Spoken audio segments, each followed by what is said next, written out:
The beliefs you hold shape your entire life. 4 years ago, I was chasing all the wrong things. Money, success, validation. I was working 100-hour weeks, getting nowhere. Now, I'm healthier, happier, and doing work that actually fuels me. My life didn't change by chance. It changed because I rewrote my story by letting go of these 5 toxic beliefs. And the last belief, the hardest to unlearn. But once you do, everything changes. If you have big goals but feel like you are constantly hitting a wall, this is for you. Belief number 1. I used to think purpose was something you discovered. Like one day it would hit me and everything would make sense. But purpose isn't found, it's created. And the best way to create it? Follow your energy. Look at your calendar. What excites you? What drains you?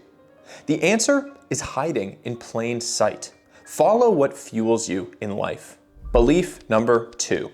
I used to believe that in order to be successful and worthy, I had to sacrifice everything, including my relationships. But after years of chasing achievement, I started to notice something. The happiest, most successful people I knew weren't the ones who worked the hardest. They were the ones who prioritized the right things. The truth? The people and relationships in your life don't detract from success. They add richness, depth, and meaning to it. Work will always be there. The people you love won't.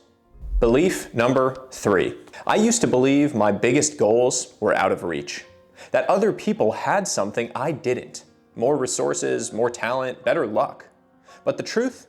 The people who succeed don't have some secret advantage. They hold an unwavering belief that they can. Most people convince themselves they can't do something before they've even tried. But if you have a strong desire for something and you prioritize it, you'll find a way. Creative solutions always exist. If you tell yourself you can't, you won't. If you tell yourself you must, you'll find a way. Belief number 4. I used to believe that the key to a great relationship was finding someone just like me. Someone who thought the same way, had the same habits, the same goals. But the best relationships aren't about sameness. They're about complementarity.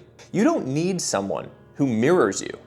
You need someone who complements you. Become everything you're looking for in someone else, and you'll find someone you love doing nothing with. Belief number 5. I used to believe that once I hit certain milestones, like certain financial goals, the Forbes 30 under 30, then I'd finally feel like I had made it, that I'd be enough. But here's the truth. If you're not enough without it, you'll never be enough with it. The finish line will keep moving. You will hit one goal, feel empty, and chase the next. You are not your achievements. Never tie your self-worth to an arbitrary external milestone. You are enough right now, not just as who you might become. The beliefs you hold either build you or break you. The good news, you can choose to rewrite them at any time. Kill the beliefs that keep you stuck. Take back control and start building a life you actually want to live.